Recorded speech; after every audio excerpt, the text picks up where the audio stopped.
안녕하세요. 매일 새로운 정보를 드리는 채널 보상가배상TV입니다. 자, 오늘도 이 교통사고에 대해서 설명을 드릴 건데요. 오늘은 어떤 내용을 할 거냐면요. 우리가 차량 대 차량으로 이 사고가 났을 때요. 과실 분쟁을 많이 하죠. 보통 우리가 모든 차에는 보험이 들어가잖아요. 그래서 보통 일반적으로 보면은 차 대 차로 사고가 난다면은 보통 각 차에 보험이 들어가 있잖아요. 자차든 대물이든. 예를 들어서 내 차에는 A 보험사에 들어가 있고 상대방 차가 B 보험사에 들어가 있다 라고 하면은 A 보험사, 그러니까 우리 보험사고요. 상대방 바이 차량 보험사든 아니면은 뭐 쌍방 과실이든 간에 상대방 차량 보험사고 과실에 대한 이야기를 합니다. 그리고 그 대물팀에서 서로 보험사끼리 과실을 결정지어요. 자, 예를 들어서요. 내가 사고 났는데 우리 보험사에서 상대방 보험사하고 얘기했는데 우리가 과실 3 그리고 상대방이 7이다 라고 하는데 나는 그걸 인정 못 하겠어요. 왜냐? 내가 생각했을 때는 나는 과실 없거나 있어봐야 한 10% 정도밖에 안 된다 라고 이렇게 생각할 수도 있거든요. 자, 그럴 때는 과연 어떻게 해야 되냐, 그 부분에 대해서 오늘 설명을 드리겠습니다. 자, 일반적으로 보면 그렇습니다. 아까 말했죠. 제가 보험사하고 보험사 둘이서 그냥 과실 결정한다. 자, 그러면은 나는 거기에 개입 못하냐? 개입을 해야 되죠. 왜 그러냐면요. 차 대 차 보통 대물에서 과실을 결정지어지면요. 개인 피해까지 그 과실이 따라와요. 그렇기 때문에 만약에 차 대 차 사고에서 보험사에서 결정한 과실이 내가 못 받아들이겠다 라고 한다면은 꼭 이의 신청을 해야 됩니다. 자, 이의 신청을 어떻게 하냐면요. 물론 최초에는 우리 보험사 담당자하고 통화를 하겠죠. 그래서 우리 보험사 담당자한테 나는 그 과실 못 받아들이겠다. 다시 이야기해달라 라고 하면 아마 다시 얘기는 할 겁니다. 근데 그걸로 끝나진 않아요. 왜냐? 보험사끼리 이렇게 과실 분쟁을 할 때는요. 어느 정도 과실 도표라는 틀에 짜여서 그 과실을 결정하거든요. 사실 이렇잖아요. 사고 나서 보면요. 요새는 블랙박스가 있기 때문에 똑같은 끼어들기 사고를 하더라도 급격하게 끼어들었냐 안 끼어들었냐, 그리고 깜빡이를 켰냐 안 켰냐, 그리고 과연 이렇게 끼어들었을 때 내가 못 피하는 상황이었다 아니면 피할 수 있었던 상황이었다, 이런 세세한 부분을 보험사끼리는 따지지 않습니다. 그냥 딱 정해진 도표에 따라서 끼어들기 했다 그러면은 7대3, 그리고 우리가 서로 주장해서 급격하게 끼어들었다 라고 하면 8대2 그건데요. 실제로 블랙박스를 보면요. 무과실인 사고도 있어요. 끼어들기인 사고인데요. 갑자기 깜빡이도 안 켜고 들어요. 그러면은 우리 뒷차가 갔을 때 이 피할 길이 없잖아요. 나는 브레이크 밟기도 이미 늦었고 이렇게 급격하게 끼어들었을 때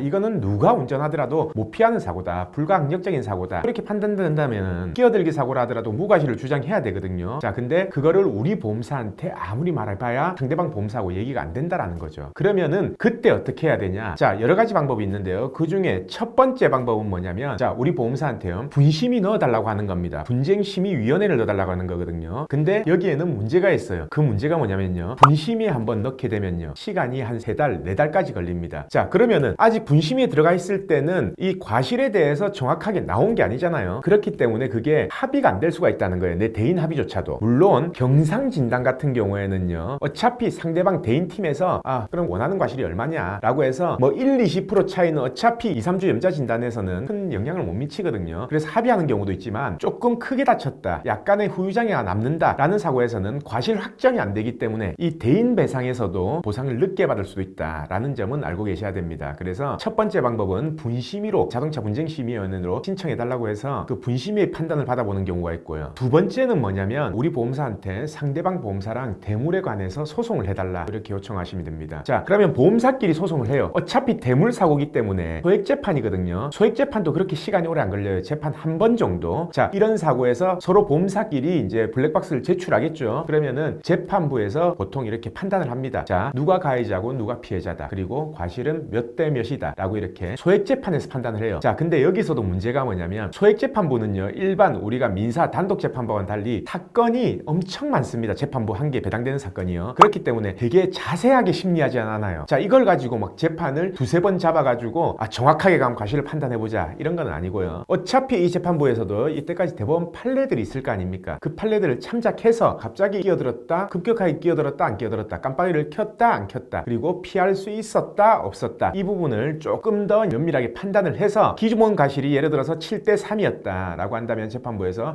이거는 한 20% 정도 더 빠져야 된다, 10% 정도 더 빠져야 된다 라고 이렇게 판단을 할 수가 있는 거죠. 자, 그래서 오늘 제가 두 가지를 말씀을 드렸는데요. 자, 이거는 차 대 차 사고입니다. 차 대 차 사고는 왜냐? 보험사끼리 과실 결정하기 때문에 내가 참여를 할 수가 없잖아요. 그렇기 때문에 그걸 못 받아들이겠다 라고 한다면은 첫 번째는 분쟁심의위원회에 넣어달라, 그리고 두 번째는 보험사끼리 소송을 해달라, 소송을 해서 과실을 확정지어달라 라고 이렇게 하시는 방법이 있습니다. 자, 저희한테도요 상담 문의가 오면요 이 과실에 대해서 무과실이냐 아니냐를 판단해달라고 하는 경우가 많아요. 근데 솔직히 말해서 재판부의 판단에 달려있는 거지 저희가 이건 무과실 같은데 같은데요 라고 해서 그게 무과실이 되는 건 아니에요. 물론 우리가 무과실 같다라고 하면은 그 부분을 보험사에 적극 주장하고, 그리고 못 받아들이겠다라고 하면은 분심이 가거나 아니면은 이 소액 소송을 하거나 이런데 이제 도움은 되지만, 우리가 무과실이다라고 해서 절대 무과실이 될 수는 없다라는 겁니다. 오로지 이 과실에 대한 결정은요 법원에서 하는 거기 때문에, 확실하게 내가 법원의 판결을 받기 전까지는 그 누구도 과실이 무과실이다 아니면 10%다 20%다 이렇게 단정지어서 말할 수 있는 사람은 없습니다. 자, 그래서 오늘은 보험사끼리 결정하는 과실에 대해서 내가 못 받아들였을 때 이거는 어떻게 이해를 해야 되고 어떻게 이제 주장을 해야 되는지, 그거에 대해서 알려드렸고요. 내일도 새로운 주제를 가지고 오겠습니다. 자, 오늘 방송 끝까지 봐주신 구독자분들 감사드립니다.